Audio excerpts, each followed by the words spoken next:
नमस्कार. मी रोहन घुगे, जिल्हाधिकारी जळगाव. हवामान खात्यांतर्गत आज आपल्या जिल्ह्याला रेड अलर्ट आणि उद्या येलो अलर्ट जाहीर करण्यात आलेला आहे.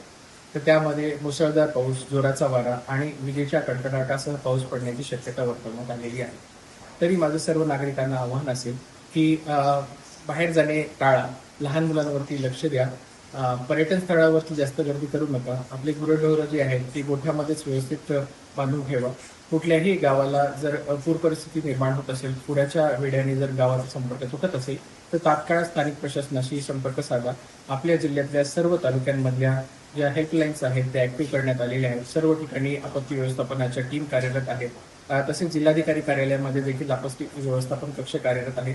तिथे संपर्क साधा आणि कुठल्याही परिस्थितीमध्ये काहीही प्रशासनाची मदत लागत असेल तर तात्काळ